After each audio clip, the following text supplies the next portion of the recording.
Class UP board का बहुत ही important गद्यांश paragraph देखिए।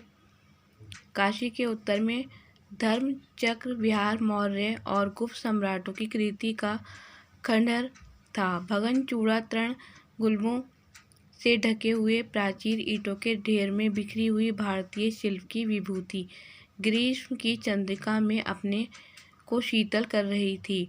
जहाँ पंचवर्गीय भिक्षु गौतम बुद्ध उपदेश ग्रहण करने के लिए पहले मिले थे, उसी के स्फूर्त के भग्नावशेष की मलिन छाया में एक झोपड़ी के दीपालोक में एक स्त्री पाठ कर रही थी।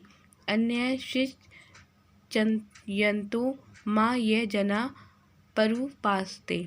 उपयुक्त गद्यांश का संदर्भ लिखिए, रेखांकित अंश की व्याख्या कीजिए।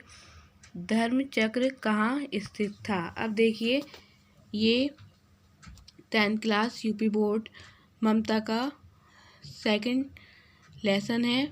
इसमें देखिए रेखांकित अंश की व्याख्या देखिए। श्री जयशंकर प्रसाद जी का कहना है कि काशी भारत का पवित्र तीर्थ स्थल है। इसके उत्तर में सारनाथ है, जहाँ बौद्ध भिक्षुकों के बौद्ध विहार टूटकर खंडहरों में बदल चुके थे। इन बौद्ध विहारों को मौर्य वंश के राजाओं तथा गुप्त काल के सम्राटों ने बनवाया था। इन बौद्ध विहारों में तत्कालीन वास्तुकला एवं शिल्पकला के बेजोड़ नमूने अब भी स्पष्ट दिखाई दे रहे थे, जो कि मौर्य और गुप्त वंश के सम्राटों की कीर्ति का गान करते हैं प्रतीत हो रहे थे। इन भवनों के शिखर टूट चुके थे, खंडहरों की दीवारों पर घास फूस तथा लताएं उग गई थीं।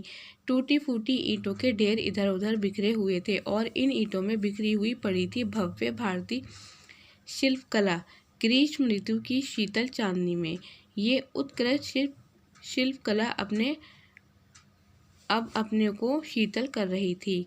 धर्मचक्र मौर्य और गुप्त सम्राटों की कीर्ति के अवशेष के रूप में काशी के उत्तर में सारनाथ नामक स्थान पर स्थित था। देखिए, इसमें ये बताया गया है कि जयशंकर प्रसाद ने कहा है कि काशी भारत का एक पवित्र तीर्थ स्थल है।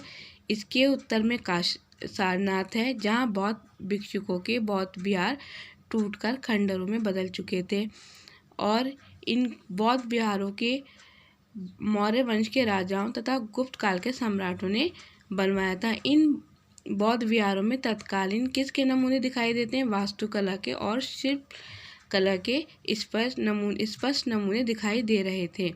मौर्य और गुप्त वंश के सम्राटों के कीर्ति के किसके गान कर रहे थे? मौर्य वंश गुप्त वंश के सम्राटों की कीर्ति के गान प्रतीत हो रहे थे। इन भवनों के शिखर क्या थे? टूट चुके थे। खंडहरों की दीवारें पर घास फूस लताएं उग आई थी। टूटी फूटी जो ढेर इधर उधर पड़े हुए थे, इन ईंटों में बिखरी पड़ी थी भारतीय शिल्पकला। ग्रीष्म ऋतु की शीतल चांदनी में ये उत्कृष्ट शिल्पकला अपने आप को क्या कर रही थी? शीतल कर रही थी। धर्मचक्र मौर्य और गुप्त सम्राटों की कीर्ति के अवशेष के रूप में काशी में है सारनाथ नामक स्थान पर स्थित था।